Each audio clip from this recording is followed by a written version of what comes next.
Congressman Roy, we've been trying to catch up with you to get some answers for your constituents. Is there anything you want to say to them? Well, right now, a lot of wind. We're getting some pretty intense gusts. If you take a look at this tree right here, you'll see that it's moving around quite a bit. But if you go over to the palm trees to the right, you'll see that they're not blowing around a whole lot. And my photographer Dave said that it's like narrow bands of wind that keep slashing us.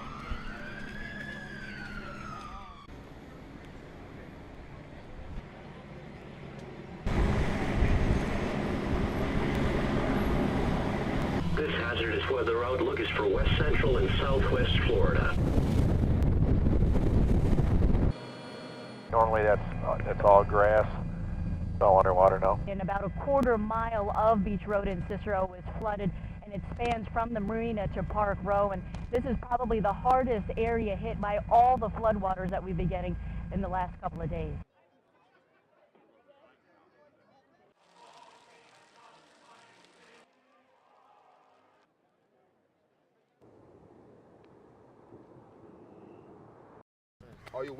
After laying the wood for years in the trenches, Anthony Hargrove is still laying the wood, albeit in a whole new arena.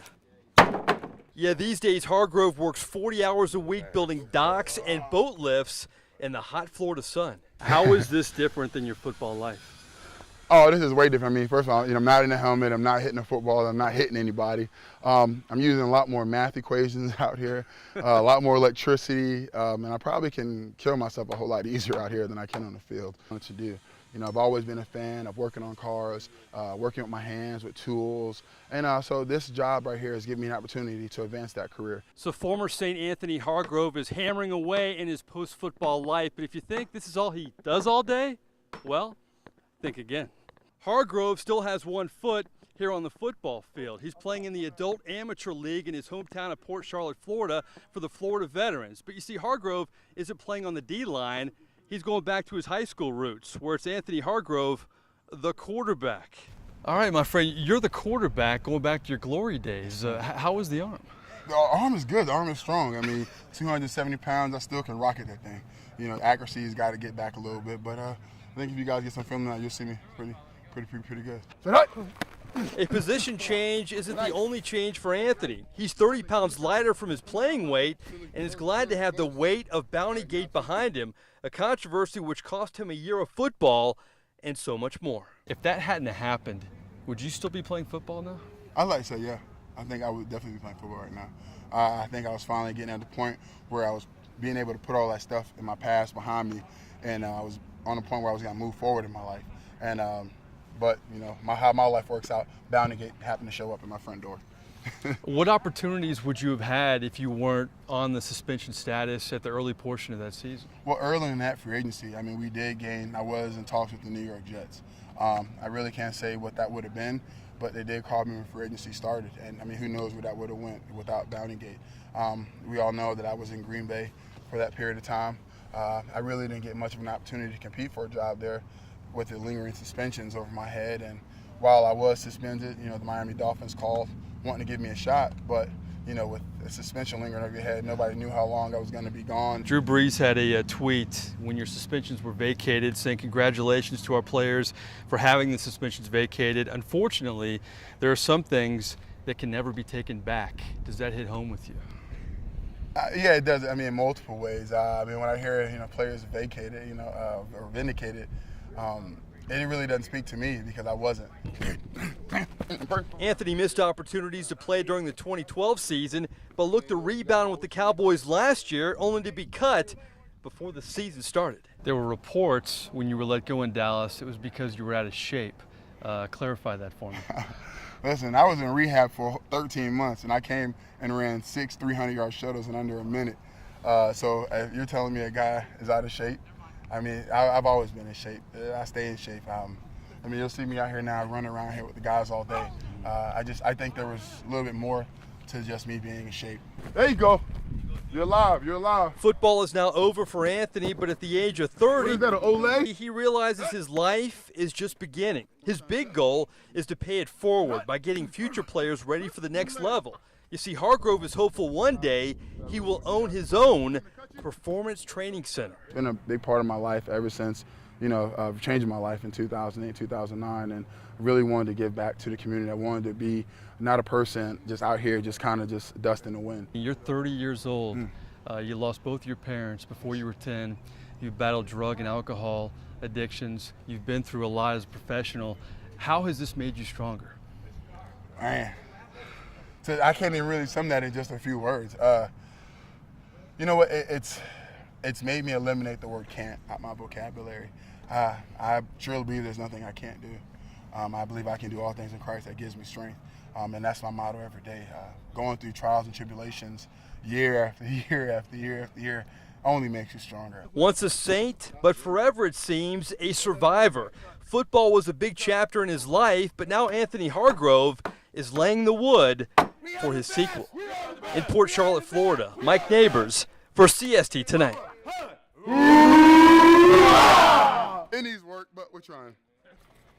What time did you guys leave this morning? 5:30. The opening day for Stone Crab, kickoff to the season for us. I mean, I'm guaranteed he's probably about a 2-pound claw. Really sign of things looking up. These guys started at 5:30 this morning and usually work 12-hour days, 6 or 7 days a week. How many traps? 675. About how many pounds of stone crab? Probably close to 150 or so. This is what a stone crab trap looks like. But the crab will go down in through this funnel right here. And once he goes down in there, unless he's small enough, it's really hard for him to come back up through that funnel. So it's hard for him to escape. They have hundreds of traps that they put pig's feet or chicken in for bait. Then they check them about every 10 days. Some have none, some have one, some have two, some have a bunch. Really? Yeah, some are just loaded and you don't know where to begin grabbing them. You don't want to be pinched. They load them up and take them to Island Crab on Pine Island. Then they'll take the bags, put them into the cooker. They'll start the water going, get it boiling, and it takes about 8 minutes once the water's boiling to cook. Then they go into an ice bath to chill them down, and then they'll start grading through to decide whether they're medium, large, or jumbos. That determines the price and what the boat crew gets paid. That's medium, that's jumbo. Then they pack them up and get them to the restaurant in time for people to order them for tonight's dinner. Oh, compared to last year, it's looking pretty good. Most pet owners have a cat or a dog, but others prefer something a little more exotic. Here in Southwest Florida, a growing number of people are getting licenses to own Class 1 wildlife, such as lions and tigers and bears. Oh my, you may be living next to one of these ferocious felines and not even know it. And just because they're kept in cages, it doesn't mean they're not dangerous. A lot of times they'll go for your throat. So if a cat was to get loose, what would you do about it? We actually couldn't do anything about it. We have no equipment and we're not trained to capture an animal of that size. So I wonder who would respond. That I don't know. We do know owners of exotic animals are regulated by Florida's Fish and Wildlife Conservation Commission, or FWC. It's all about safety, and you can't be safe enough sometimes. Lori Carone runs Octagon Wildlife Sanctuary in Punta Gorda. It's basically a retirement home for all kinds of unwanted and abused animals. Octagon got sneakers here in 2006. She was confiscated from a Port Charlotte family who was raising these Bengal tigers in their backyard illegally. We're told she can be highly aggressive and her moods are unpredictable. Their moods change like that. Carone knows how dangerous these cats can be if they were to get out. That's why she's required to have liability insurance and must comply with strict state and federal laws. We could get closed down if somebody got hurt. They're beautiful. You can have a certain amount of connection with them, but always look at it as this animal's thinking of you as you're going to be their dinner someday. But it's done safely. Keeping track of these killer cats is serious business, but a Fox 4 investigation found the FWC has made some mistakes. Last November, we found this tiger and a leopard living in a residential North Fort Myers neighborhood. Problem is, at that time, the owner, Frank Levy, didn't have a license to own these exotic cats. No, you have it all wrong. In this letter we obtained last October, FWC stated Levy was applying for a license, but hasn't been issued one since 2008. When we contacted FWC, they told us Levy had been filing the required paperwork to keep these cats, but their office failed to input that information into their database. There was some administrative snafu on our part. We made a mistake with regards to keeping track of administratively the license. FWC spokesman George Pino says Levy's license wasn't issued due to a clerical error, something other exotic cat owners don't understand. If I told you your neighbor has these animals and doesn't have a license, that's too hard to believe. Here's your mommy's baby. Linda Seal owns 2 licensed cougars. Your cage has got to be inspected and meet proper standards for Florida Fish and Wildlife. So when I tell you somebody doesn't have a license, they wouldn't have one of these animals. We asked Levy about his 2 exotic cats. I hope you're not on, because I'm not going to even be on camera. Off camera, Levy showed us his current license issued on December 13th, 2012, more than a month after we began our investigation. FWC confirmed this was the first time Levy has been issued a license since it expired in May of 2008. Since Levy didn't hold a license for 4.5 years, we wanted to know if he was flying under the radar during that time. Well, not exactly. We found local FWC inspector Larry Gregory continued conducting inspections. But after digging deeper, we found at one point Levy also had no liability insurance, which is required by Florida law in case someone is hurt by these cats. The guy did not have liability insurance for more than a year. I would classify that as partly a clerical issue.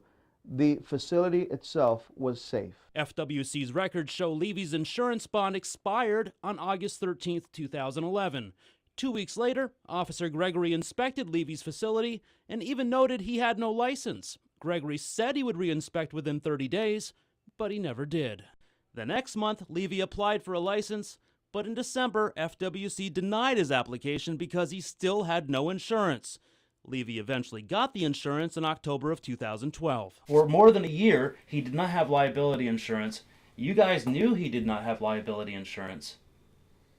So what was done about it? Clerically, obviously, we dropped the ball, and I'm here not to defend that point. With all these problems, we wanted to find out how many other people own exotic animals without a license. We looked up each facility issued a Class 1 license in Lee, Charlotte, and Collier counties. There are 26 of them. According to FWC's website, 23 have expired licenses, including Linda Seal. I am licensed for Class 1 anyhow. Seal showed us her license, which means the information on the website is incorrect. We asked FWC for an updated list of current licenses, but that was 3 months ago, and they have yet to provide that information. Because of our investigation, what are you guys going to do? We're going to find out why this situation occurred, and we're going to make any changes that we need to make in order for this not to happen again. In the meantime, if you happen to live near someone who's keeping killer cats, you may want to keep an eye on them for yourself. They can't live in a neighborhood, in a home. No, they're not pets, they're not cuddly. There's a lot of them in Lee County. That's kind of scary. Mike Mason, Fox 4 in your corner. Yeah, I mean, I keep a close eye on them, make sure that, I check them. If I have to, I check their vital signs, make sure everything's fine. They're ready for some football. There you go. With the heat index over 100. With full pads on. And they say they're ready to take the heat. If they seem like they're in danger of any way, I make them sit down and rest for a little while. Nowadays, they do a lot of things differently. A lot of them carry the water throughout the day doing school, and they know they have to intake, not just in practice, but throughout the day. And their preparation hasn't just started in this heat. What we do during our off-season strength and conditioning, we work our kids outside so they can try to get accustomed to the heat. They've also been preparing for the heat, believe it or not, in the air conditioning. We also educating our kids on what heat exhaustion is all about, and we're actually going online.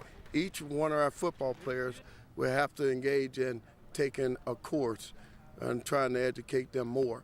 But it's all about prevention. I'm actually glad he's outside, and I know that it does get hot, but so many kids are just inside all the time. Playing those video games, huh? Yeah, exactly. And so I think it's actually good for them. I'm glad they're out here sweating. They used to sweat back in the day, too, but back then, they'd tell us to toughen up and to suck it up. Can't do that nowadays. No, that's gone a long time ago. We've had to stop doing that because you don't want to have them doing that in this kind of weather. And don't try to do that old school thing, suck it up. You drink water later. Give those kids water throughout their practice. Dave Culbert, Fox 4 in your corner. Well, our main focus is, of course, the boiled shrimp, and we boil it in front of people so they can see how we serve it. There we go. There you go, buddy. That's what you want to see. Yeah. These are Florida Gulf pink shrimp. They're one of the best shrimp in the world, and I think anybody who's had them before can attest to that. I'm looking for a free hand, and I'm trying to get into them right now. Or anybody that you check out that's eating them can attest to that. And you have 3, I don't know. Are you going to eat them all? Oh, look at the size of that. I only had another hand, man. The ambience, the weather, the shrimp is good. Oh, it was a happy day. Being around the people and realizing, you know what I mean, that the Gulf is still alive. It grows because we get new people on Fort Myers Beach, I guess. There are a lot of vacationers who actually do come just for the festival, and they plan their vacations around it. How you doing, folks? You always need a Shrimp Festival t-shirt. Sauce is open. I want some of that right there. Hamburgers, hot dogs, cheeseburgers, folks. We do have a lot of booths where if they want fried shrimp or if they want something else, there is a lot of other food as well. It's great. Do it again. So ice cold lemonade. It's great. Do it again. So ice cold lemonade.